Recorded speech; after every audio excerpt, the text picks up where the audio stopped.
Hello dear students, welcome back to organise knowledge channel. और आज की जो वीडियो है उसमें हम डिस्कस करेंगे worksheet number 26 for class 8th subject science है। और ये वर्कशीट आपके लिए 26 अक्टूबर 2021 के लिए शेड्यूल की गई है। आज की जो वर्कशीट है स्टूडेंट्स, उसमें हम लाइट चैप्टर को कंटिन्यू करते हुए आगे पढ़ेंगे। सो वर्कशीट शुरू करने से पहले प्लीज़ चैनल को सब्सक्राइब कर दीजिए, बेल आइकन को प्रेस कर लो ताकि आपको आने वाली वीडियोस की नोटिफिकेशन वो समय से मिल जाए। सो देखिए आज की वर्कशीट में क्या दिया गया है। Today we will learn about the laws of reflection of light and image formed by a plane mirror। आज की जो वर्कशीट है उसमें हम जो रिफ्लेक्शन के लॉज हैं, ठीक है, और इमेज जो है प्लेन मिरर से कैसे फॉर्म होती है वो आज की वर्कशीट का हमारा टॉपिक रहेगा। Laws of reflection of light. सभी बच्चे आप जानते हैं कि रिफ्लेक्शन का मतलब क्या होता है। जब हम एक बॉल को दीवार से मारते हैं तो वो उसी मीडियम में वापस आ जाती है, ये रिफ्लेक्शन है। ठीक है, आप अपना चेहरा मिरर में देख पाते हो, ठीक है, ये रिफ्लेक्शन के कारण ही हम अपना चेहरा जो है वो हम देख पाते हैं। तो इसको हम क्या कहते हैं, इसको हम रिफ्लेक्शन ऑफ लाइट कहते हैं। अब रिफ्लेक्शन के दो रूल हैं। पहला रूल क्या कहता है, during reflection of light the angle of incidence is always equal to the angle of reflection. ठीक है, कि एंगल आई जो है वो हमेशा एंगल आर के इक्वल रहेगा। तो एंगल ऑफ इंसिडेंस क्या है कि जो रे टकराएगी मिरर से वो एंगल ऑफ इंसिडेंस बनाएगी। ठीक है, ये एंगल ऑफ इंसिडेंस बन गया और ये जो रे है ये इंसिडेंट रे कहलाती है। अब इसके बीच में हमने नॉर्मल डाला तो जो ये जो रे वापस जा रही है उसी मीडियम में, इसको हम रिफ्लेक्टेड रे कहते हैं। और ये जो एंगल बनाएगी ये एंगल आर बनाएगी। और बच्चों ध्यान रखना, हमेशा एंगल जो आई है यानी एंगल ऑफ इंसिडेंस है वो हमेशा एंगल ऑफ रिफ्लेक्शन के इक्वल रहेगी। ठीक है, एक रिफ्लेक्टेड रे जो है वो उसका एंगल हमेशा एंगल ऑफ इंसिडेंस के बराबर रहेगा। सेकेंड लॉ ऑफ रिफ्लेक्शन है the incident ray the normal at the point of incident and the reflected ray all lie in the same plane. तो इसमें देखिए जो इंसिडेंट रे है नॉर्मल है और the normal at the point of incidence, ठीक है, एंड रिफ्लेक्टेड रे, ये सभी किसमें एक ही प्लेन में सेम प्लेन में लाई करते हैं।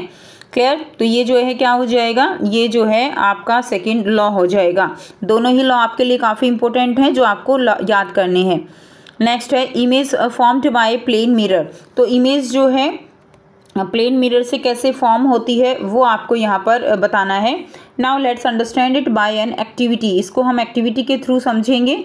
मटेरियल क्या चाहिए, a plane mirror and a torch. एक प्लेन मिरर चाहिए और एक टॉर्च चाहिए। ठीक है, place torch O in front of a plane mirror P Q. तो ये पी क्यू हमारे पास क्या है, ये हमारे पास प्लेन मिरर है। क्लियर, और ये हमारे पास क्या है, ओ जो है हमारे पास टॉर्च है। अब हमने क्या किया, हमने टॉर्च को जो है लाइट्स को इसके ऊपर इंसिडेंट करेंगे।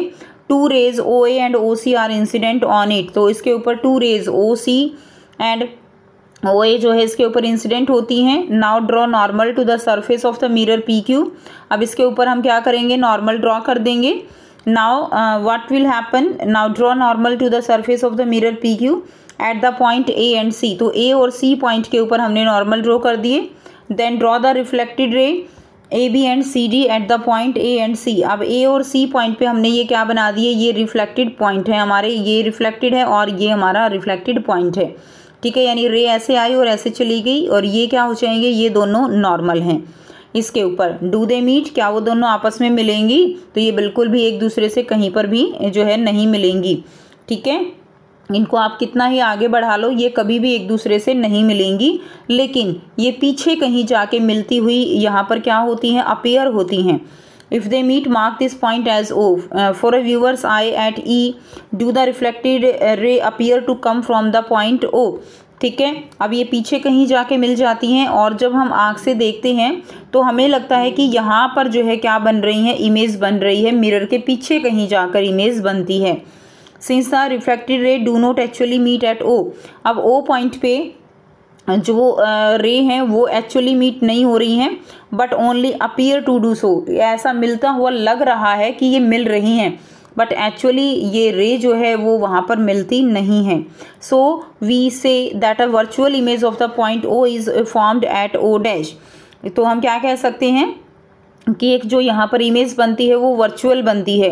एक्चुअल में रेज के जब मिलने से कोई भी इमेज बच्चों एक्चुअल में रेज के मिलने से बनती है उसको हम रियल इमेज कहते हैं।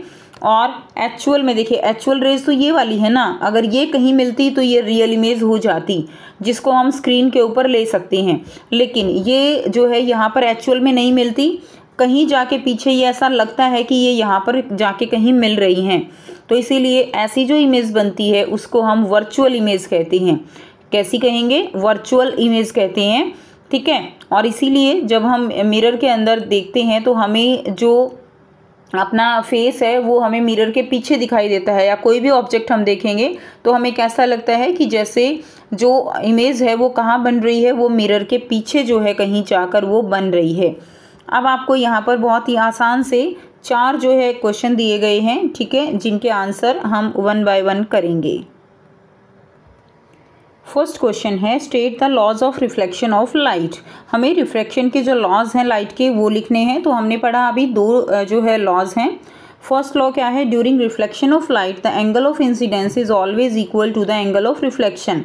एंगल आई जो है वो हमेशा एंगल आर के इक्वल होता है।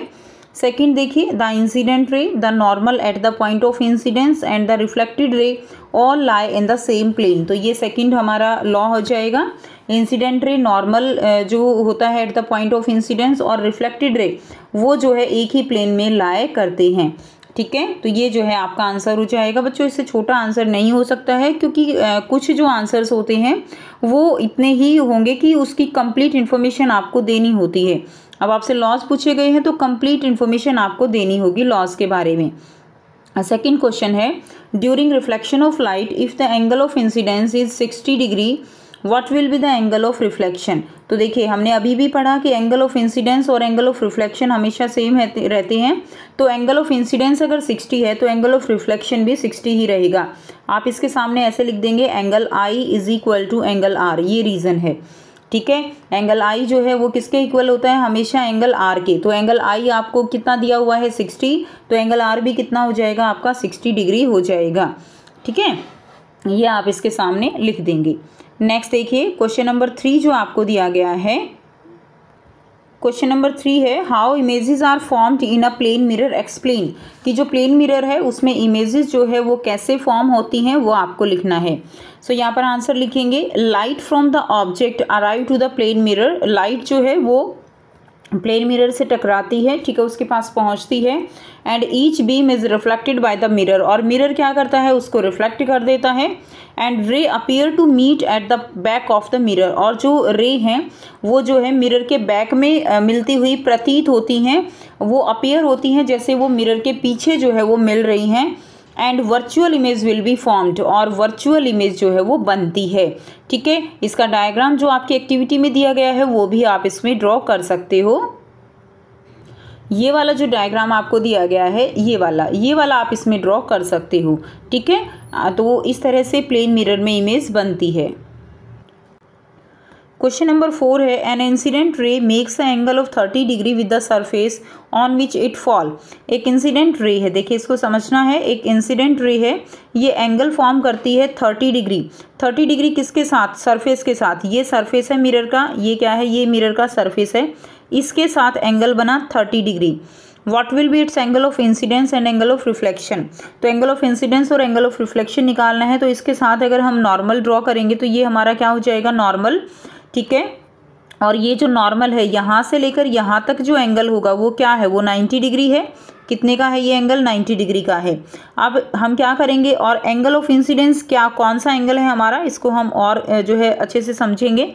एंगल ऑफ इंसिडेंस कौन सा है? ये ग्रीन वाला जो एंगल मैंने शो किया है ये एंगल ऑफ इंसिडेंस है, ठीक है। अब एंगल ऑफ इंसिडेंस कैसे निकालेंगे? अगर हम इस पूरे में से ये ऐसे है ना, इसके अंदर से अगर हम ये 90 डिग्री का हो गया, 90 में से अगर हम 30 माइनस कर दें तो एंगल ऑफ इंसिडेंस हमारा निकल जाएगा। तो angle formed with the surface हो गया 30 डिग्री, एंगल ऑफ इंसिडेंस हो जाएगा 90 माइनस 30, तो ये हमारे पास एंगल निकल जाएगा 60 डिग्री। तो ये जो एंगल है हमारा ये निकल गया 60 डिग्री। तो एंगल ऑफ रिफ्लेक्शन भी कितना हो जाएगा स्टूडेंट्स? वो भी हमारा 60 डिग्री हो जाएगा, ठीक है, क्योंकि एंगल ऑफ इंसिडेंस वो एंगल ऑफ रिफ्लेक्शन के इक्वल होता है। क्लियर? तो एंगल ऑफ रिफ्लेक्शन भी हमारा क्या हो जाएगा 60 डिग्री। ये ऐसे करके और ऐसे, ये हमारा नॉर्मल, ये हमारा अगर 30 डिग्री हमने निकाला, 60 डिग्री हमने निकाला है, ये 30 डिग्री था, ये 60 डिग्री निकल गया, तो ये भी कितना होगा, ये भी 60 डिग्री हो जाएगा। तो ये थी आपकी आज की साइंस की वर्कशीट। आई होप सभी बच्चों को ये क्लियर है। फिर भी कोई डाउट है तो प्यारे बच्चों आप पूछ सकते हो। वीडियो अच्छी लगी तो प्लीज़ लाइक कर दीजिए, शेयर कर दीजिए और चैनल को सब्सक्राइब कर लीजिए। So thanks for watching. मिलते हैं नेक्स्ट वीडियो में नेक्स्ट वर्कशीट के साथ। Take care, bye bye.